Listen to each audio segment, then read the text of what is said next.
रुद्राक्ष हे एक झाडाचे फळ आहे. रुद्राक्षाचा वृक्ष मध्यम उंचीचा असतो. हिमालयाच्या परिसरात नेपाळ, भूतान व केदारनाथ येथे हे वृक्ष आहेत. याच्या फळांना रुद्राक्ष म्हणतात. झाडावर असताना त्याच्यावर कवच असते. ते काढल्यावर आत जे बीज मिळते तोच रुद्राक्ष. रुद्राक्षाला अंगाचे भोक असते, पण ते नीट साफ करून घ्यावे लागते. आतल्या काड्या वगैरे काढून स्वच्छ करावे लागते. आयुर्वेदाच्या मते रुद्राक्ष आम्ल, उष्णवर्य व वायू कफनाशक आहे. त्याचा रक्तदाबाच्या रोग्याला उपयोग होतो.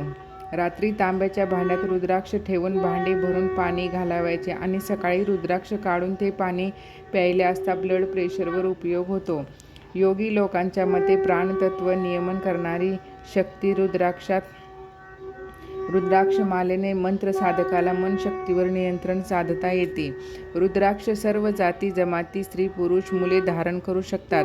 रुद्राक्षाची माला 108 रुद्राक्षाची असते. 27 मण्यांची ही माला गळ्यात घालतात. रुद्राक्ष धारण करणाऱ्यांनी शुद्ध व पवित्र राहावे लागते. आवळ्या एवढा वजनदार, मजबूत व काटेदार रुद्राक्ष सतेज व उत्तम असतो. अस्सल उत्तम रुद्राक्ष पाण्यात बुडतो, अशी त्याची परीक्षा ग्रंथात सांगितली आहे. त्याचप्रमाणे ग्रंथात असेही म्हणतात की 2 तांब्याच्या पत्रात रुद्राक्ष मधोमध ठेवला असता तो स्वतःभोवती हळूहळू फिरतो. रुद्राक्षाला मुखे असतात. मुख म्हणजे रुद्राक्षाच्या वरच्या भोकापासून खालपर्यंत गेलेली सरळ रेष. रुद्राक्षावर काटे असतात. त्यामधून ही सरळ स्पष्टपणे खाली गेलेली असते. या सरळ खालपर्यंत गेलेल्या रेषेस मुख म्हणतात. रुद्राक्षावर अशा जितक्या रेषा असतील तितक्या मुखी तो रुद्राक्ष आहे असे समजतात. नदी समुद्राला मिळते, तीही अशाच अनेक प्रवाहांनी समुद्राला मिळते. त्याला नदीची मुखे म्हणतात. तशीच ही रुद्राक्षाची मुखे आहेत. सध्या मिळणारे रुद्राक्षे 1 ते 14 मुखाचे असतात. काही ग्रंथकाराच्या मते 1, 3, 5, 9 आणि 13 मुखांचे रुद्राक्ष उत्तम मानले जाते. 6 मुखी रुद्राक्ष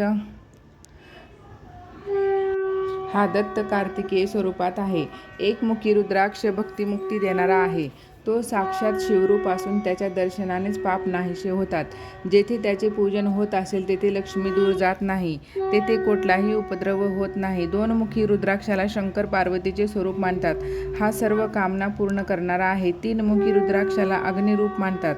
यामुळे सर्व विद्यांची प्राप्ती होते व रोग निवारण होऊन धनाची प्राप्ती होते. 4 मुखी रुद्राक्ष ब्रह्मरूप आहे. यामुळे धनदौलताची वाढ होते. 5 मुखी रुद्राक्ष खुद रुद्ररूप आहे आणि तो सर्व कामना पूर्ण करणारा आहे. काहींच्या मते हा गणेश स्वरूप आहे व तो उजव्या हातात बांधला असता धन, विद्या व आरोग्य देतो.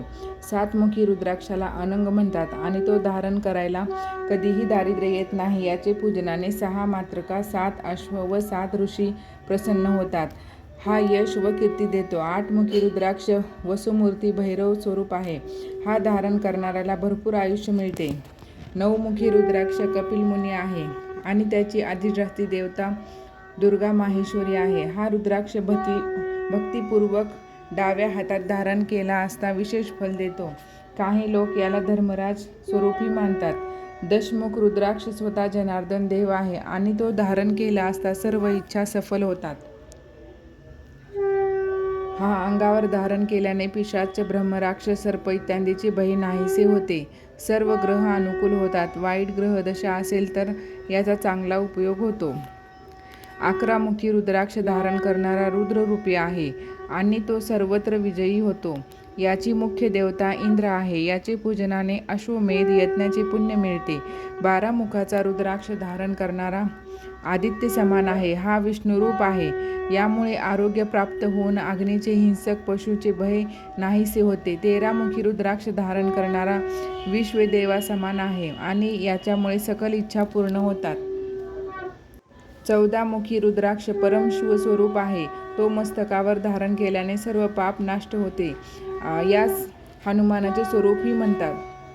रुद्राक्ष शेंडीत 1, डोक्यात 40, गळ्यात 32, प्रत्येक बाहूत 16, कानात 1 हातात 12 आणि 108 रुद्राक्षांची माळ गळ्यात घालावी असे शिवपुराणात सांगितलेले आहे. पूर्वी 1000 वर्षापूर्वी दिव्य तप केल्यामुळे श्री शंकराचे मन क्षुधित झाले होते. त्याने सहज लीलेने डोळे मिटून घेतले होते. त्यावेळी त्यांच्या डोळ्यातून अश्रुबिंदू गळाले. त्या अश्रुबिंदूचेच रुद्राक्षाचे वृक्ष झाले. प्रथम ते गौड देशात उत्पन्न झाले, नंतर ते दुसरीकडे पसरले, म्हणून परमपावन रुद्राक्ष शंकराला अतिशय प्रिय आहे.